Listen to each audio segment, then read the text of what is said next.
There's this thing. The premise is simple. We have a label for people who hate everything around them.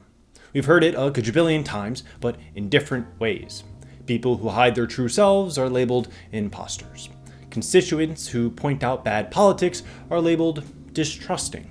People who hate the world are cynics. All these terms are bad, okay, but they can all be lumped together into one bigger label of the disillusioned, which is a type of cynicism covered here. This is the label no one wants to have, the disillusioned. But there's just one problem.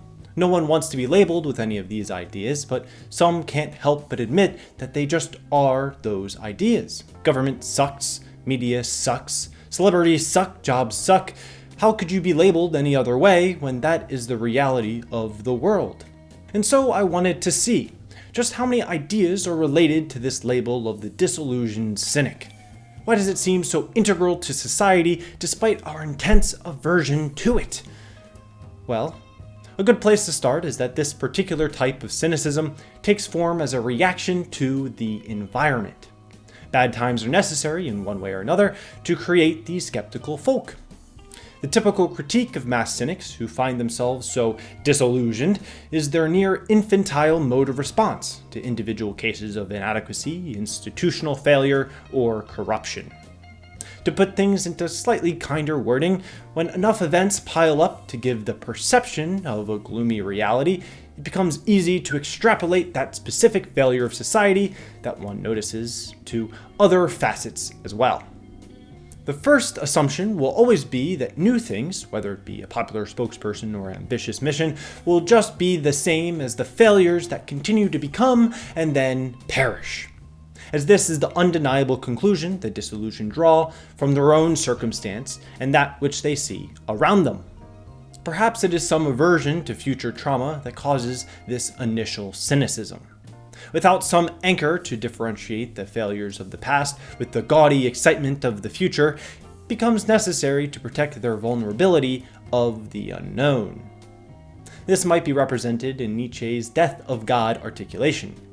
The death of God refers to the crisis of legitimation that occurs as religious frameworks break down, revealing in due course the basic inability of Western subjectivity to think outside metaphysics.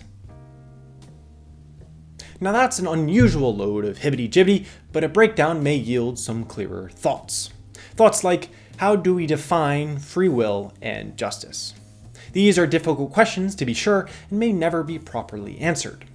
But as the story goes, the answer becomes much simpler if you only believe in a God that gives you those answers.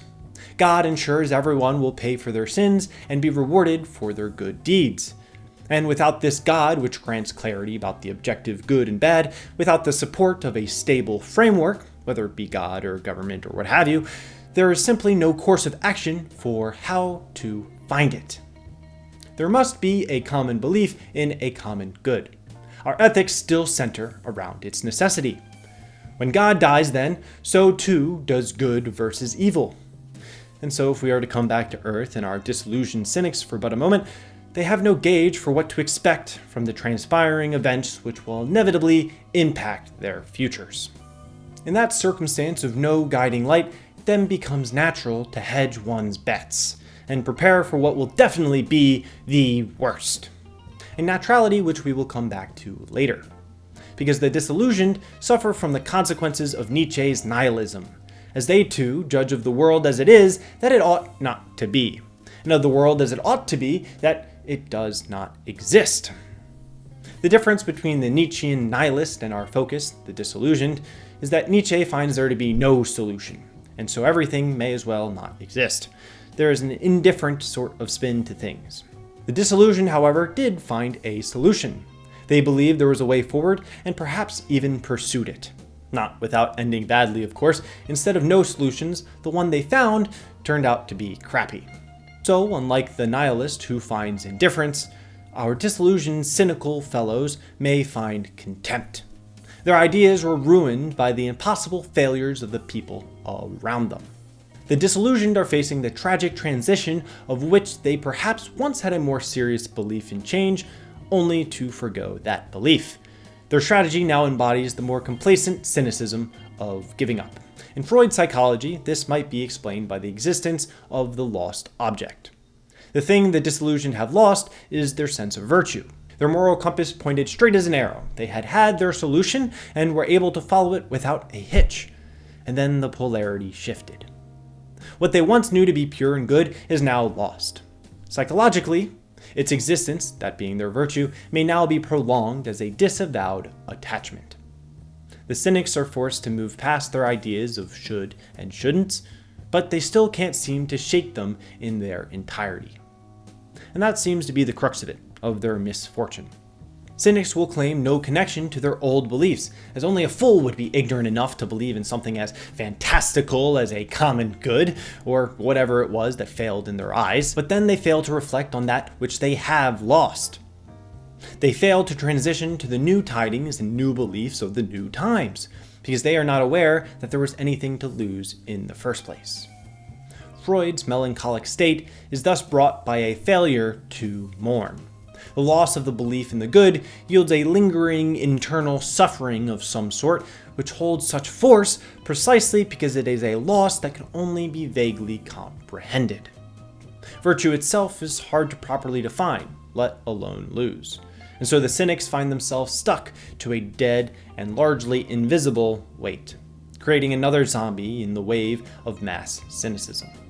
What's left is retired revolutionaries and blind distrusters who've gone numb to their own moral compasses, rejecting anything that presents itself as good-intentioned, chalking most of it up to common scams and ploys. This is the postmodern thought that ignores nuance and loves a good rebrand. Nevertheless, there are still some who reject this cynicism. Clever and still strategic revolutionaries may even mobilize their complacent and distrusting peers when it is they who do not shrink from the necessity of overcoming the current order.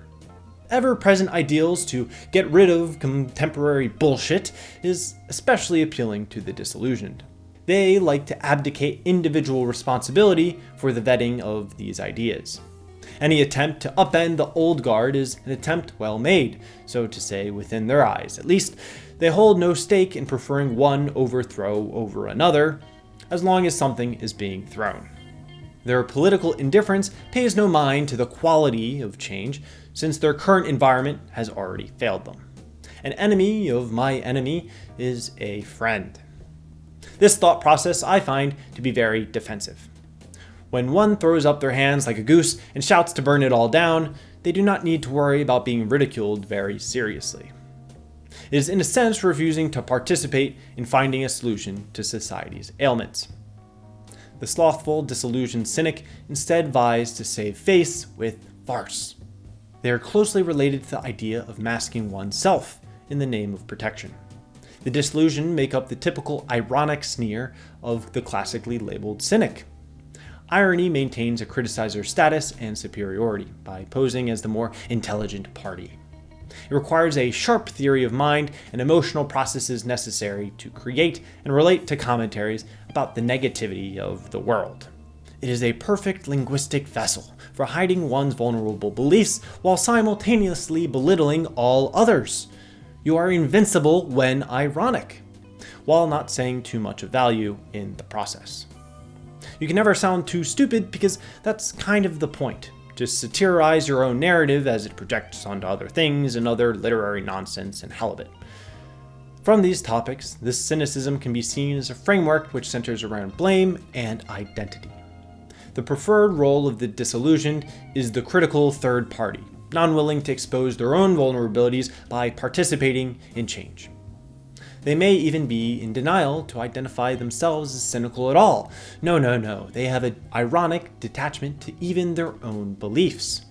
Using sarcasm and unplain speaking, they separate themselves from the persona they emulate, forcing the audience to acknowledge that the user's identity is not being portrayed. The disillusioned are tired of being burned by their beliefs, and so they adapted like one of those geckos with a tail that grows back. They wiggle this false persona in your face so that they can cut and run at the first sight of resistance.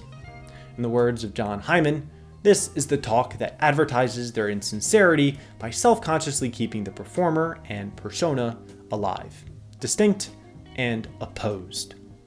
This is a process of self-alienation, because truly believing something makes you sound naive and ignorant to whatever notion that there is of the real problems.